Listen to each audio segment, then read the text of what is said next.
You keep finding yourself in the same story, don't you? You silence your needs, swallow your words, and convince yourself that asking for too much will drive people away. And still, even when you give endlessly, the people you love slip through your fingers. You think it's because you weren't careful enough, weren't lovable enough, weren't strong enough. But here is the hidden truth. This is not random, and it is not weakness. It is the echo of a vow made long ago, a vow your child self whispered to survive. This is the first childhood promise. If I ask for nothing, they won't leave me. You may not remember the moment it was born, but your body does. Perhaps you once cried out for comfort and no one came. Perhaps you asked for attention and were told you were dramatic, needy, or selfish. Perhaps you simply learned that to take up less space was to stay safe. Whatever the scene, your nervous system absorbed a single message: my needs are dangerous. And so the oath was cast, sealing you into silence that felt like safety. The promise worked for a time. As a child, shrinking made sense. Demands could have brought punishment. Honesty could have brought rejection. Vulnerability could have meant abandonment. To survive, you swore to yourself, better to disappear than to risk being left. And though you have grown, the vow never aged. It lingers beneath your choices like an invisible contract, pulling you back to the same patterns again and again. Look closely, and you'll see the fingerprints of this promise in every corner of your life. In relationships, you wait for others to guess what you need instead of daring to voice it. At work, you carry more than your share, secretly hoping someone will finally notice your sacrifice. With friends, you become the listener, the caretaker, the one who never asks, because asking feels like danger. Even your body carries it. The tight chest before you speak, the knot in your throat when you almost say, I need. These are not quirks of personality. They are the aftershocks of a childhood oath still alive in your nervous system. What makes this promise so insidious is how invisible it becomes. You convince yourself you are low maintenance, easygoing, independent. People may even praise you for being so undemanding, so accommodating. But beneath that mask, the child is still bargaining. If I stay quiet, they will stay close. And every time someone leaves anyway, the wound deepens, convincing you that silence wasn't enough. Maybe you need to disappear even more. The cycle feeds itself, and you wonder why love always feels so fragile. But the truth is this: you were never too much. It was never your needs that drove them away. It was their inability to hold them. The vow you made was brilliant, sacred even because it kept you alive in a world that felt unsafe. Yet survival strategies, no matter how wise, eventually harden into cages. And if you are still living by this first promise, it is not because you are broken, it is because your body still believes safety lies in silence. And so the question becomes, what happens when silence no longer protects you but imprisons you? What happens when the very vow that once saved your life is now the reason you feel unseen, unheard, and unloved? This is the doorway you now stand before. And once you walk through, you will see the other vows waiting, each one shaping your choices, each one keeping you in pain you no longer need to endure. After silence comes perfection. If the first promise is to erase your needs, the second is to erase your flaws. You grow up believing that love is conditional, that safety is earned only by becoming flawless, unshakable, untouchable. Somewhere in your childhood, perhaps it was the sigh of disappointment when you brought home a grade that wasn't perfect, the raised eyebrow at your mistakes, or the subtle withdrawal of affection when you weren't who they wanted you to be. In those moments, your young heart made its second vow: if I am perfect, they will finally love me. This promise is heavier than the first because it doesn't just silence you, it exhausts you. It keeps you running in circles, polishing every detail of yourself in hopes of becoming worthy. You carry it into school, where every achievement feels less like joy and more like survival. You carry it into adulthood, where success becomes currency for love. You carry it into relationships, where the smallest conflict feels like a threat to your worth, and you find yourself performing, pleasing, perfecting, all to avoid the unbearable risk of rejection. And yet, no matter how hard you try, perfection never delivers the safety you were promised. You can earn applause, admiration, even respect, But the love you crave always feels just out of reach. That's because perfection is a mask that hides the very part of you that longs to be loved, the imperfect, unpolished, vulnerable child inside.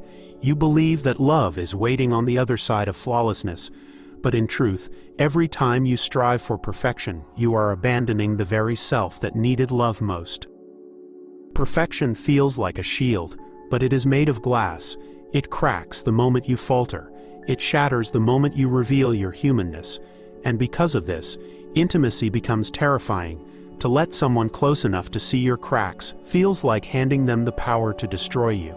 So you keep the mask on, convincing yourself that being admired is enough, that being needed is enough, that being flawless is safer than being seen. But deep down, admiration never feels like love, and need never feels like safety. The cruelest part of this promise is how it turns love into a prize you must constantly earn. Instead of being a birthright, love becomes a contract.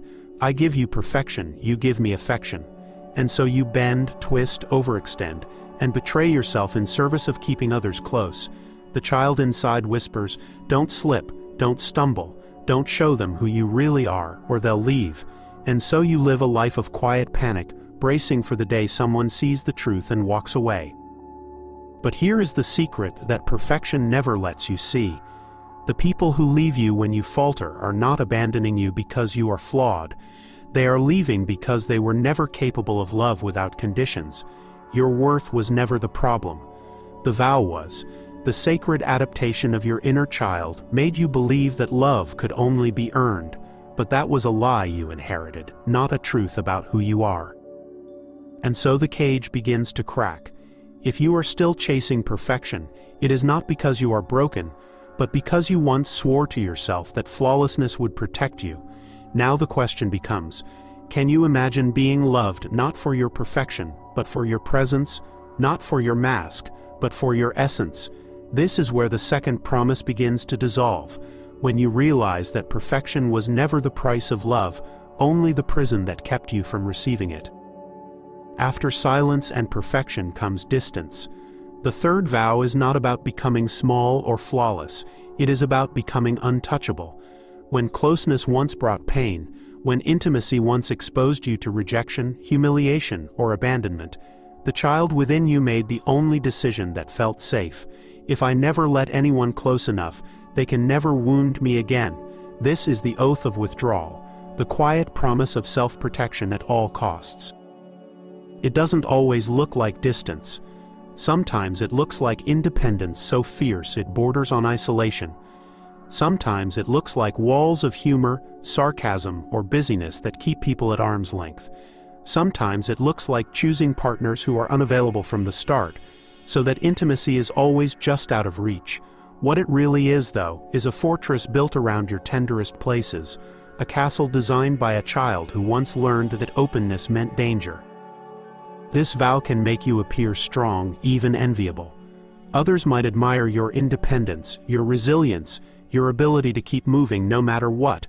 But beneath that armor lives the same child who once longed for arms that never dropped them, who once dreamed of a love that did not vanish. The tragedy of this vow is that it hides your most human need, connection, behind a wall so high that even you begin to believe it doesn't exist anymore. You tell yourself you don't need anyone. You tell yourself you're fine on your own. But in the quiet hours, when the distractions fade, the ache of loneliness pulses beneath the surface, reminding you of what was lost. The paradox of this promise is that it shields you not only from pain, but from joy. To keep out heartbreak, it also keeps out intimacy. To avoid rejection, it also avoids belonging. To silence the risk of being hurt, it silences the very possibility of being loved. And so life becomes safe but small, secure but empty, protected but painfully lonely. You can travel the world, achieve everything, fill your days with noise and achievement, but without closeness the soul begins to starve. And yet, the child who made this vow was not foolish, they were wise. They saw danger and chose survival. To push people away was not cowardice, it was self-preservation. But what saved you then now traps you here. The fortress that once kept you alive now keeps you alone. And the deepest irony is that the thing you swore never to allow again, intimacy, is the very medicine your soul still longs for. What if the walls you built are not unbreakable but waiting to be touched with compassion? What if the vow you swore in fear can be rewritten in love? The truth is, you are not meant to live untouchable. You are meant to live connected. You are not meant to live behind walls. You are meant to let the child inside finally be held.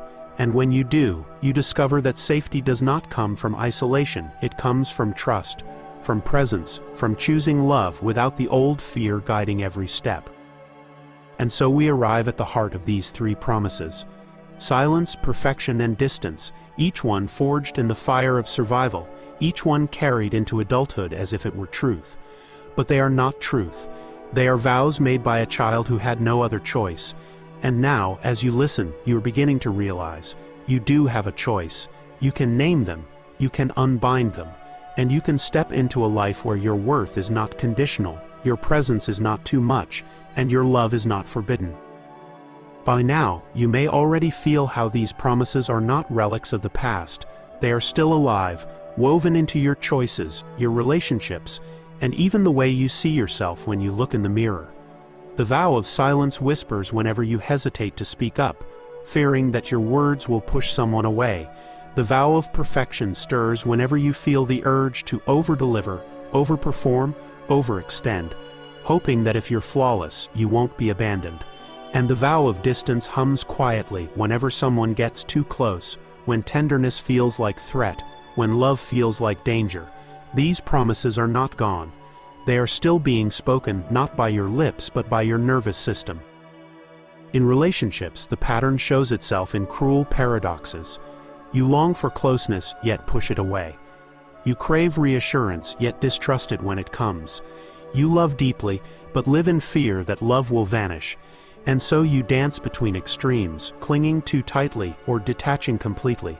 To your partner, it may look like contradiction. To you, it feels like survival. And underneath it all lies the child who once vowed never to be hurt again. Every text you overanalyze, every silence that feels unbearable, every fight that spirals out of control.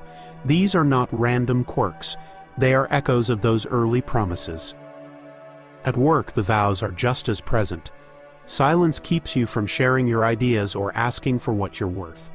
Perfectionism pushes you into overwork, late nights, endless striving, yet no achievement ever feels enough. Distance keeps you from trusting colleagues or letting yourself be truly seen. You may look like the reliable one, the hard worker, the overachiever, but beneath the surface there is exhaustion, resentment, and a constant fear of being exposed as not enough. The world sees competence, you feel fragility, and the cost is a life lived under the weight of invisible oaths. Even in your body, these promises live. Silence shows as a throat that closes when you try to speak truth. Perfection shows as tension in the shoulders, an ache in the chest, the nervous system never resting. Distance shows as numbness, the inability to feel fully alive, because aliveness requires openness, and openness still feels like risk. The body remembers every vow, and until you recognize them, the body will keep playing them, like a song stuck on repeat. And so I want to pause here and ask you something, because healing begins the moment we name what has been hidden. Which of these three promises feels most alive in you right now? Which one still echoes in your choices? Let your truth be spoken, even if only in the comments below. Not for validation, but because your story might be the sign someone else has been waiting to see. And if these words stir something in you, let them ripple outward. A simple like or a shared reflection is one way to say, I recognize this too. When you see the vows this clearly, you begin to understand that they are not you, but codes you've been carrying. Old codes written by a younger self who was desperate for safety. And here is the gift: anything that was written can be rewritten. What feels like fate is actually memory. What feels like a curse is actually an oath, and the moment you recognize it, you have already begun the work of loosening its grip. But awareness is only the beginning. The next step is learning to face these vows with compassion, not contempt. To stop blaming yourself for repeating them, and to start listening to the child who made them.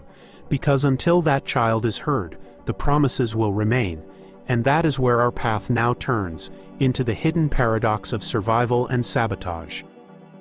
It may seem strange to call these vows a gift. After all, silence, perfectionism, and distance have caused you so much pain. They have cost you intimacy, freedom, and the simple joy of being yourself without fear. But here is the paradox.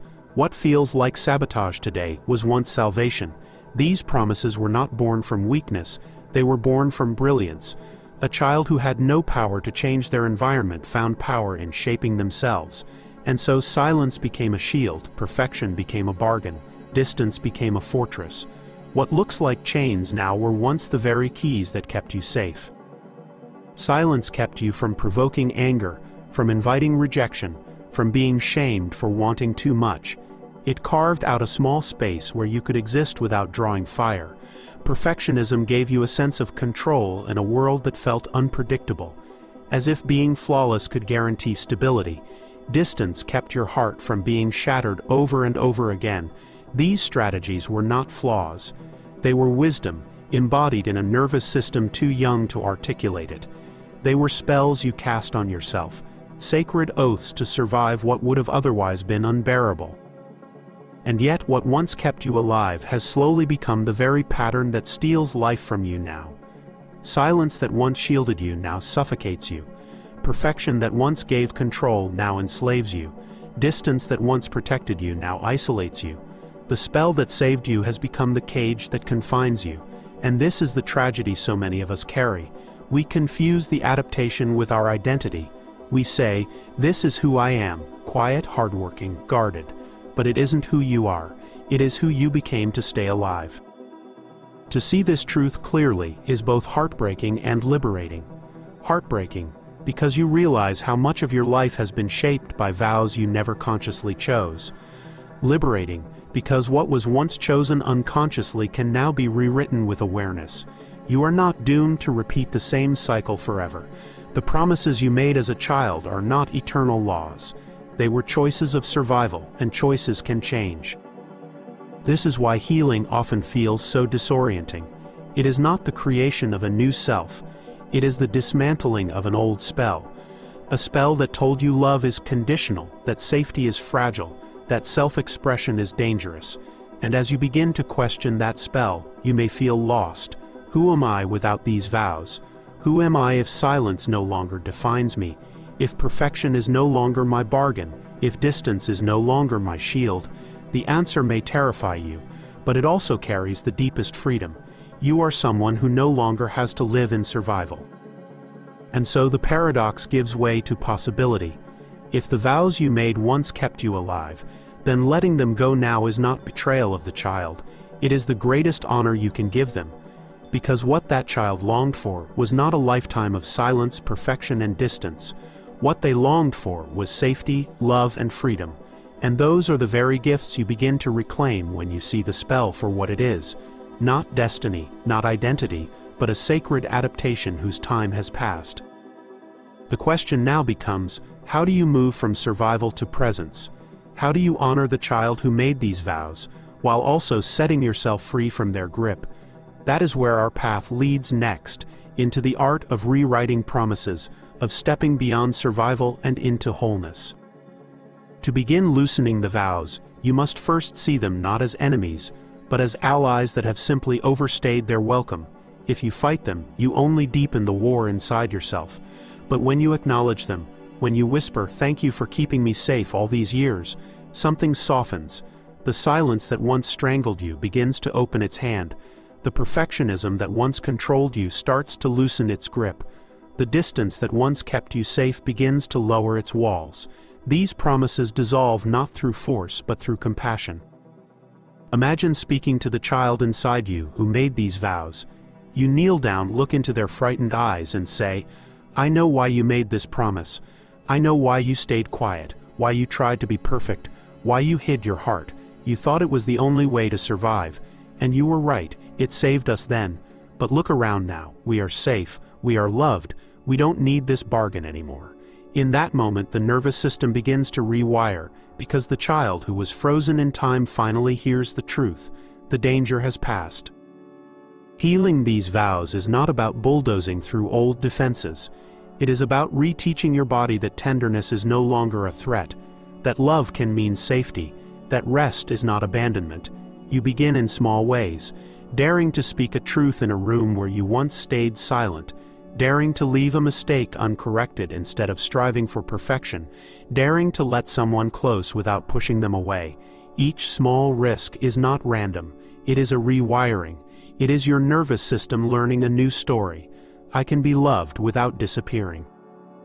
And with each risk, a new kind of freedom awakens. You no longer live as a prisoner of childhood vows. You begin to taste what it feels like to laugh without fear of being too much. You begin to notice that love does not vanish the moment you stop performing. You begin to feel whole, not because you erased the past, but because you embraced it. Every scar, every vow, every hidden piece that was only ever longing to be seen. If you have been walking with me through these words, perhaps you feel something stirring in you. A recognition, a remembering, a quiet exhale that says, yes, this is me. And if that is true, I want you to know, you are not walking this path alone. There is a community of souls who are remembering with you, who are breaking vows together, who are choosing presence over survival. If you feel called to keep walking this path, stay close. Subscribe not because it is another task, but because your inner child deserves to keep hearing these truths until they feel safe enough to believe them. This journey is not about fixing yourself, it is about coming home. And each time you return here, each time you let these words land in your heart, you are reminding yourself that the old vows no longer hold the same power. You are remembering that you were never too much, never too broken, never unworthy of love. You are remembering what was hidden beneath the silence, a self that has always been whole. And yet, even this is not the end, because once you realize you are no longer bound by the old promises, a new horizon opens. How to step fully into a life that is no longer shaped by survival, but by choice. That is where we must go next as we move into the final chapter of this journey together. When you step back and look at the vows you once lived by, you may see them like ghosts, silent figures that followed you for years, shaping every choice, every relationship, every silence you swallowed. But ghosts only have power when you believe they are still real. The moment you turn and face them, the moment you name them for what they are, survival oaths, not destiny, they lose their grip. They dissolve like mist in the morning sun, leaving behind not emptiness but clarity. And in that clarity, something else returns. Not a new self, not a different identity, but the self that was always waiting underneath. The self who once laughed without apology. The self who once loved without calculation. The self who once trusted that the world could hold them. That self is not gone, it was never gone. It was only hidden behind the promises of silence, perfection, and distance. Now, as those promises fade, that self is walking back toward you. Healing does not demand that you erase the child you once were. Healing asks you to take their hand, to walk beside them, to show them that the war is over. When you do, the walls that once felt like home begin to crumble, and in their place grows something softer, presence. A presence that doesn't need to perform, a presence that doesn't fear love, a presence that says, I belong here as I am. You may notice this presence in small ways at first. A breath that feels easier, a moment of stillness that no longer feels dangerous, a silence that doesn't echo with shame but with peace. These are not minor details. They are signs of reclamation. Each one is proof that the cycle is breaking, that the vows are loosening, that your nervous system is learning a new story, the story of safety, of worthiness, of wholeness. Carry this with you. You are not too much. You are not too broken. You are not invisible. You were always whole, even when you felt hidden. Let these words echo inside you whenever the old patterns try to call you back. Let them be the reminder that you no longer need to live by promises made in fear. And if these words found you today, it is not by chance. You were meant to hear them now. You were meant to remember now. Your inner child will keep speaking, will keep guiding, will keep leading you home. Stay close. Subscribe to walk with us as we keep listening together, because the journey is not over, it is only beginning. You are not healing, You are returning, you are coming home.